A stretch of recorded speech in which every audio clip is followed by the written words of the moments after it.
Hello, YouTube community. You are tuning in to Is This Actually Healthy? I am your host, Juliana. If you have been here before, welcome back. If this is your first time tuning in, then I'm glad to have you here for the very first time. The goal of my show is to provide you with the right questions and practical advice so that you can become your own nutritional consultant. Today's question is, how do I read a food label and how do I use its information to judge if a food is good for me? According to the FDA website, the Nutrition Labeling and Education Act requires that most foods bear labels that give certain information about its nutritional content and health claims to meet federal regulations. One shocking fact is that many people either don't know how to read a food label or they only glance at it but don't really understand what they're seeing. A survey done by the Coast Packing Company in 2016 surveyed 1,000 Americans and found out that only about half of these people actually knew what to do with the information on a food label. This reminds me that it's not common knowledge for everyone, and that for even people who do read labels, there's some things on it that you could pay some closer attention to. And I'm going to give you some practical, meaningful tips on how you can get the most out of a food label so you're not a part of this statistic. We're going to have a closer look at a food label, using one provided by the CDC as a general format. All nutrition labels follow the same general format, so for any food you pick up, it's going to have the same structure. Let's talk about what you can actually see on the label using the arrow indicators, and these should draw your eye right away. For number one, we can see that there is the serving size, given both in US metrics and traditional metrics. It's important to realize that for any of the statistics you see on the food label, this only pertains to the given serving size. So naturally, if you're eating less or more of the product, then these values are going to change. For people who are counting calories, it's important to look at the serving size in particular, because if you are eating more of the product, then these could be unaccounted for calories in your daily diet. If you are looking at a box of cereal, for example, and the serving size is 2/3 of a cup, but you pour yourself an entire bowl, you could easily be doubling or tripling the serving size without even being aware of it. It's easy to overportion. The second arrow is the amount of servings per container. So theoretically, if you were to give yourself just the serving size amounts of this food, then you would have enough for X amount of servings. That's pretty self-explanatory. The third arrow points to total carbohydrates. For this and some of the other items listed in the lines on the food label, you can see that the values on the right are given as a percent of the total daily value or as grams. Now, before we go further into the label, let's pay attention to the percent daily value.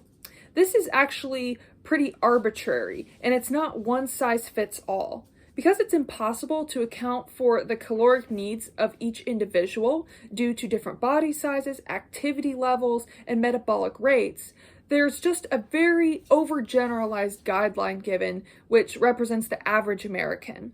This is typically a 2,000 calorie diet. This is listed in small print on the bottom of most food labels. However, the problem is that most Americans don't actually follow a 2,000 calorie diet because it's so individualized. My caloric needs can either be below this or above this depending on my activity level for the day. So if I'm only following the 2,000 calorie generic recommendation, then the amount for me might not be the true amount that I need. It's good to be aware of this because your nutritional needs might not be the same as for somebody else. Let's return back to the total carbohydrates. Carbohydrates make up the bulk of the caloric content of most foods, and because they're so relevant, it's difficult to not have them on a food label. You'll notice that total carbs is actually a sum of the dietary fiber and added sugars. For me, these are the lines on a food label that usually make it or break it for me if I'm deciding to put it in my cart. Some foods contain natural sugars from plant-based sources like fruit. You can typically tell if a product contains a lot of natural sugars if a portion of the total sugars come from dietary fiber, since fruits are good sources of fiber. For example, this could be the case for a bag of dried banana chips. It is the added sugars line that deserves some scrutiny, Added sugars mean that the sugar is not naturally present in the food, and it's sweetened artificially with granulated refined sugar or a liquid base, like high fructose corn syrup. If your food has a high percentage of added sugars, I can't come up with a reason how this could be good for you. As we move down the label, now we can see protein grouped with an array of micronutrients. Now, protein deserves its own arrow because of its importance, and I'm going to routinely talk throughout this show about how relevant proper protein intake is for your diet. Now, for the recommended daily percentage of protein, I usually ignore this value completely. This is because the FDA standards for protein per day is set at only 50 grams. This is extremely low, especially for individuals who are not sedentary. I try to get a lot more protein than this per day. So if I'm looking at those percentages, if the product says that I will get 50% of my daily protein by consuming this serving size, then that won't actually be relevant to me. This emphasizes my point once again that it can be very important to know how many grams of a nutrient you need per day, and not just to look at the arbitrary percentages. Arrow number 5 groups together all the components of the food that comprise the calories. Carbs, fats, and proteins are all essential macronutrients, meaning they provide us with calories and energy that we must have in our everyday diets. We haven't talked about fats yet, but these are divided into the subcategories of saturated fats or trans fats, and they do have the most calories per gram. So we need to be aware of how much fat is in our food, but don't be scared if you see that a product does have fat in it, because it is an essential macronutrient. No matter what diet you're on, you are going to need some fats. To conclude what we learned today by reading a food label, I recommend that you do a little research and find out what your daily caloric intake is. You won't know if a food is too high calorie or too low calorie for you if you don't even know what your general standards are. Another tip is to really pay attention to the composition of the food and how much of the caloric content comes from carbs, fats, and proteins. It shouldn't be a mystery to you if a food is so high in calorie if you can look at the nutrition fact labels and you could see that a lot of the calories come from fat and sugars.